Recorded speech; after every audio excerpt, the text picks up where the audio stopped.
馬太與釋經，我哋睇馬太福音第8、第9章。今日咧嘗試同大家簡介一下學者點樣睇第8、第9章嘅結構。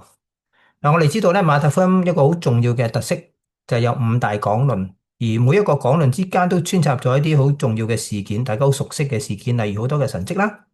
而第8、第9章咧就處於第一個講論，即係5至7章嘅登山寶訓，同埋第二個講論第10章有關門徒嘅使命之間。咁當中咧有一啲大家熟悉嘅神蹟，唔知大家仲記唔記得當中記載咗幾多個神蹟呢？第8、第9章總共有幾多個神蹟呢？係9個，抑或10個呢？係10個嘅。咁學者點樣咧將呢10個神蹟嚟到分組分類，以至到咧得出一個簡單嘅結構呢？當然啦，基本上佢哋係分為3個組合。咁頭嗰3個神蹟咧，又為第一個嘅組別；另外嗰3個神蹟嘅第二個組合或者組別。咁最後嗰個神蹟嘅組別，但係你見到有4個神蹟嘅喎，7、8、9、10。但係咧，原來學者咧就將第7、第8嘅神蹟咧，通常都歸為一個單元，當一個嘅神蹟嘅記載去處理嘅。原因係因為大家都記得啦，有關嗰個患血漏病嘅婦人咧，作者就將佢放喺本會堂女兒嗰個得醫治嘅中間，好似三文治式嘅表達方法，所以一般咧都可以將佢一個整合去理解嘅。特別馬太嘅手法更加顯出佢有咁樣嘅用意，所以學者咧就會將佢分為當為一個嘅單元。咁換言之，仍然咧有3個嘅組合，每一個組合咧都有3個神蹟嘅記載，簡稱我哋 ABC、ABC 同埋 ABC。好啦，呢個嘅特色咧。俾到我有呢個觀察，呢個初步嘅結構，俾我哋睇到啲咩嘅進一步嘅觀察咧？其實咧，你見到第一同埋第二個神蹟嘅組合，中間仲有啲嘢我哋呢度冇提到噶嘛？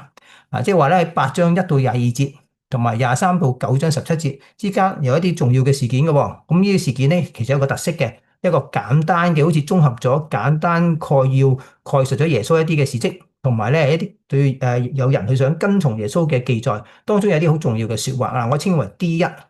好啦，同樣嘅第2同第3嘅神蹟組合中間咧，有一啲嘅大家熟悉嘅事件，好精簡嘅記載，但係咧有一啲好重要嘅説話，我哋稱為 D2。例如咧召馬太啦，同埋咧耶穌同稅吏罪人食飯啦。好啦，第3個嘅段落咧就係第3個神蹟組合嘅最後嗰個總結嘅部分，就係我哋稱為 D3啦。9章35到38節，有一個簡述嘅事工同埋承擔使命一啲簡單嘅説話。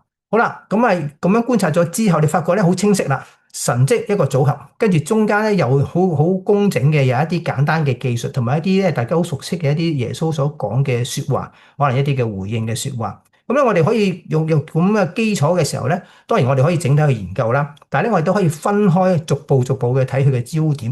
例如我哋可以特別咧抽取嗰3個嘅段落裏邊咧一啲嘅一啲會唔會一啲共通點？馬太透過呢個嘅編排。會唔會想我哋睇到一啲共通嘅主題，讓我哋更加了解福音書呢部分嘅意思咧？當然啦，咁樣去理解之後咧，咁神蹟嗰部分咧又可以另一個角度去睇咯。我哋可以集中睇神蹟有啲咩特色我哋除咗每一個神蹟，當然佢有自己嘅重點啦。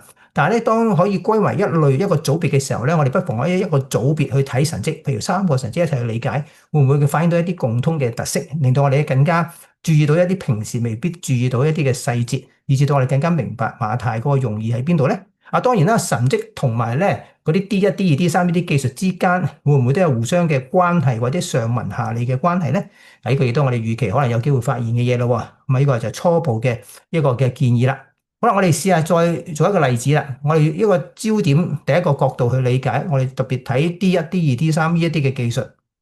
例如，我先幫大家做一個總結先。但係我哋先睇翻咧，佢哋代表咗啲咩經文咧？D1呢段嘅段落咧，發覺就大家都熟悉嘅經文嘅，我就用黃色嘅字體咧，即係黃色筆咧就突出咗大家熟悉嘅説話，做一個例子。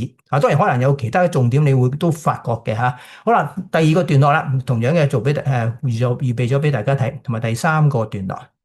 好啦，第1個段落8章16到22節啦。咁當中有啲咩特色咧？我就用我個方法俾個建議大家歸類咗出嚟。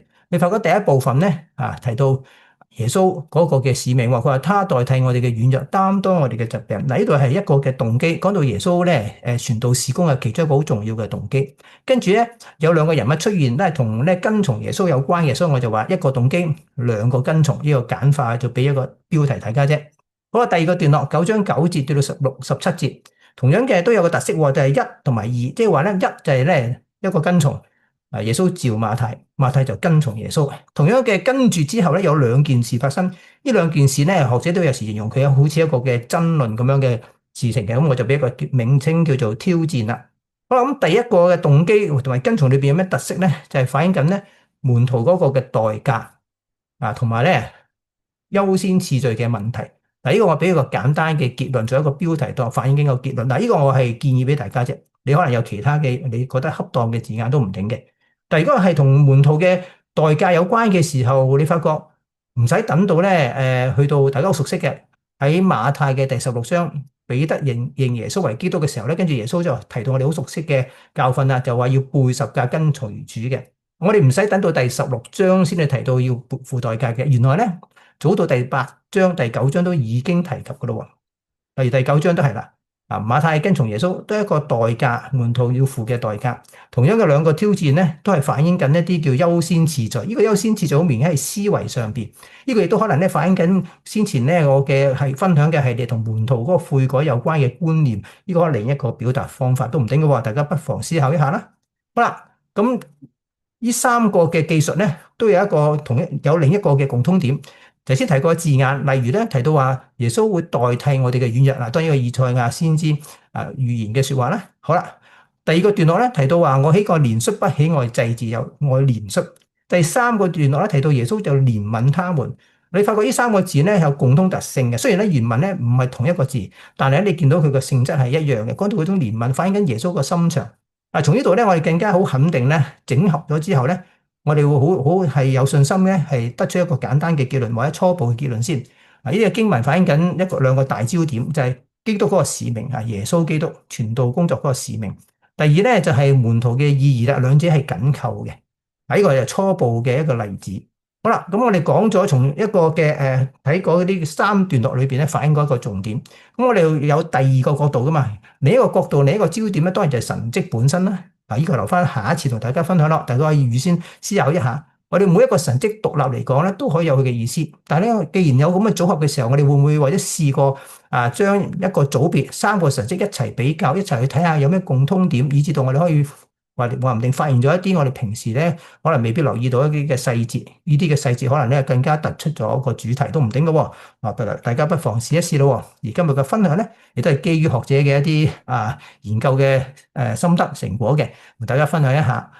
其中有三個介紹俾大家，一個 Dale Allison， 另一個叫 Raymond Brown， 最後咧就係 Charles Tobit。好明顯咧，唔係得三個學者咁講嘅啫，好多學者都係有喺呢方面嘅思考緊。只不過係介紹三個較為大家都熟悉嘅、有機會接觸到嘅書籍，大家不妨參考一下咯噃。今日嘅分享咧就到呢度啦。